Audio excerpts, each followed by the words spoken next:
Why is it so difficult in the autism world for an autistic person to get good, consistent sleep?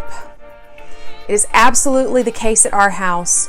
Will, especially out of our two autistic boys, has a very difficult time getting consistent sleep, meaning he is up all hours of the night, and thus we don't get a lot of sleep.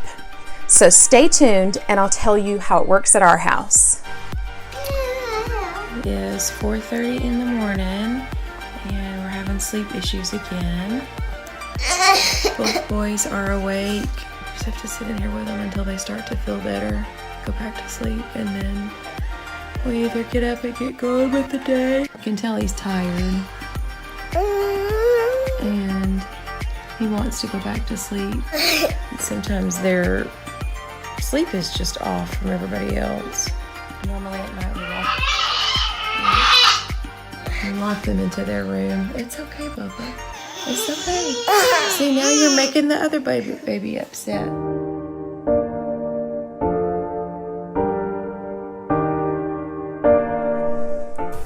Hey EllisFamLifers, and welcome back to the channel. If you're new here, this is EllisFamLife, #AutisticTwins, where we like to do three things. We want to raise awareness and acceptance for nonverbal autism, relate to you and the autistic person in your life, and educate by sharing examples and stories of our life with nonverbal autistic twins, Alex and Will. Okay, let's talk about autism and sleep. Now, generally speaking, it's pretty well known in the autism world, especially if you have an autistic kid or an autistic loved one that you're taking care of, or if you've ever dealt with anyone in the autism world, they don't sleep very well. I don't know if it's a neuro problem or if it's just part of their makeup. I don't know what it is, but especially with Will, even after his oral surgery. Now, his oral surgery fixed a lot of things. It fixed a lot of the meltdowns. And even with consistent use of CBD, consistent use of melatonin, a very established bedtime routine where we do the same thing every single night, there are times where he is absolutely just awake. It creates a lot of difficulties in our life. Number one, because when he's awake, a lot of times that means we're awake. And generally when he's awake, it'll be like 3 o'clock in the morning, he'll be awake and he will stay awake until 5:30, and then he'll want to go to sleep, but it's time to get up and live life. This creates problems for him at school. We'll get notes back home from the teacher that say, Will acted really sleepy today. He was very cranky. He slept a long time during nap time. All of these issues are created from the problem of him not being able to sleep. And I know a lot of you do melatonin. We do melatonin. We do a very, very strict bedtime routine. We have the same patterns that we follow. We start turning the lights out. We get cleaned up. We get changed, sit quietly. We turn on a quiet movie. We go to the bedroom. We turn all the lights down. All of these things to help us get ready for bed. We take our melatonin gummy and we start to calm the night down. We get everything set up for school the next day. All of the little things that you do for your bedtime routine, we do that for the twins. And you can tell that for the most part, Alex responds to the routine and does really well. And sometimes he fights going to sleep because he doesn't want to be asleep. He wants to be awake and doing things. But once Alex is asleep, he's asleep. But Will, he'll go to sleep early, or he'll fall asleep at school or take a little nap. And then he might get home and fall asleep at 6:30 at night, which is really too early to be going to sleep. And then he'll be awake at 3 o'clock in the morning, or he won't fall asleep until 10:30 at night and still wake up at 3 o'clock in the morning and just go for till 5 o'clock. Now, I can tell you that with CBD, the use of CBD, it has greatly regulated his sleeping.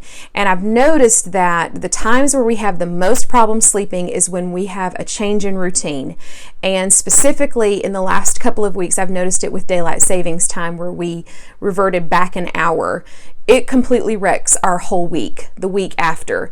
He's up at all hours of the night. He's cranky. There was one day at school this past week where the teacher called and had us come get him because he was just so angry, standing in the middle of the classroom yelling and just angry and not able to be consoled, and even with CBD. So, and that's a whole nother story. I have a lot of things I want to say about CBD, but even with CBD, that day was just not a good day for him. And he had been up really early. And then even this morning, this is the 4th day into the daylight savings time, we are still trying to adjust to this daylight savings. And he is awake at 3 o'clock, and we put the iPad in there and let him play with the iPad. And a lot of times, another thing that we will do is, since Alex sleeps pretty well, we will let Alex sleep with Steven, big brother, in a different room and lock that door. And then we always lock the door whenever we put them to bed, because we need to keep them in a safe place. They don't really understand not leaving the room or not leaving the house or staying in the bed. So we always make sure that the room is completely set up to be safe. There's nothing in that room that can harm them. Their closet is locked. Everything that they need is locked in that closet, and they don't have access to it. And then we've got a TV that sits pretty high up that will play like lullaby music, calming bedtime music, and it can just play like from YouTube all night long and on a specific playlist.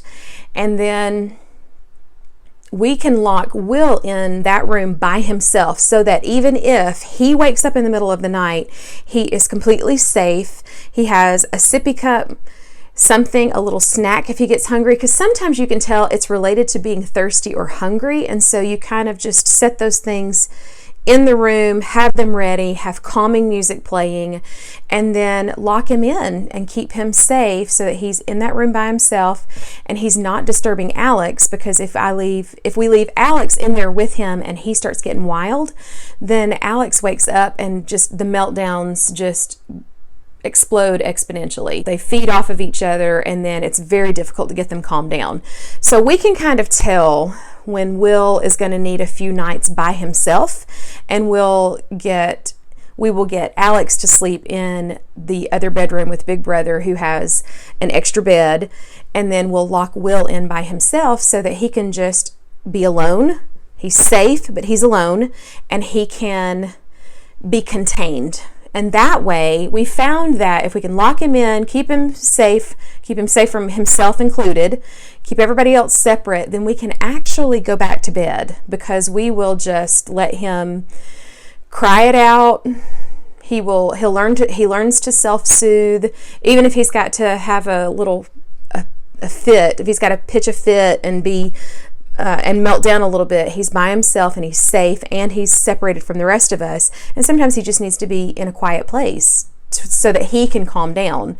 So we found that works for us, but it is literally a work in progress, because we'll go through stages, kind of like the poop smearing, where we go through several days or several weeks of everything's calm, and then something will inevitably break the routine, such as time change, and we are back to that square one of getting up at 3 o'clock in the morning and being up until 5:30, and then wanting to go back to sleep, and then being cranky all day and having to go to school, and he hates school and he melts down. And even with the CBD and even with the routine, he's just angry, and it's just the way it is. And we've kind of learned to deal with it, and we're really fortunate that they're so small, because they're 5 and they're small for 5-year-olds, that we can make it work right now. But I don't know what it's going to look like in 10 years, 15 years when they're grown up. Will they be a little bit calmer? Will their personalities kind of calm down a little bit? Will they still be kind of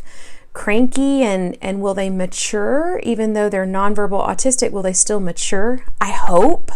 And we still have to maintain that routine and still try to do what we do.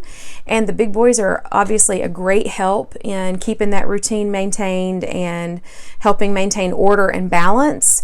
But I don't know where we'll go from here. I don't know. It's kind of a frustrating situation that anytime we break routine, sleep goes out the window. So anyway, here's just some interesting clips of how Will does. There was one night where I just set the camera up and let it run and let him play. And this was before, I think this might have been before we got the basement completely finished. And I just sat down there with him and just let the camera run. And I set it up on a time lapse. I think we were down there for a couple of hours where he just entertained himself just ran around and played. And then finally he started getting tired and we went back upstairs and I locked him in the room and he went back to sleep.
All right, EllisFamLifers, you've seen these little clips of Will and how he does and how he struggles with sleep. Tell me your story. Have you figured out a way to make it work? Have you figured out a way to help your kid establish routine? What do you do when the routine breaks? What do you do when you're out for 2 weeks for Christmas vacation or summer break? Or I know we try to really run them in the summer. Like we go out to the pool a lot and we get in the sun a lot and we just try to wear them out so that they'll still sleep. And I have found that good physical activity and sunshine do wonders in helping our autistic children find good quality sleep and lengthy sleep. And I think that's why wintertime is so hard, because it's cold, you can't go outside, you don't have a lot of sun. So anyway, tell me your story. Tell me what you think. Have you found any good systems?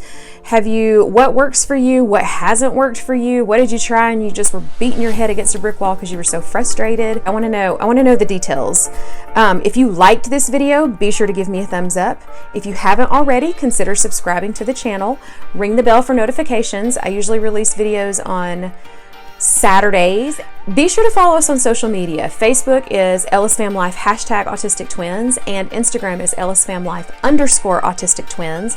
I like to show fun little moments of things that may not make it into the videos, but things that we see in our daily life. And like, comment, ring the bell, subscribe to the channel, follow us on social media, and share this video. If you've met somebody or you know somebody who has an autistic person in their life, or they are the autistic person and they need to relate, or they're struggling and they need to meet us, or we need to meet them, then send them this way. Send them the link to this video, send the link to our channel, help us get our message out there.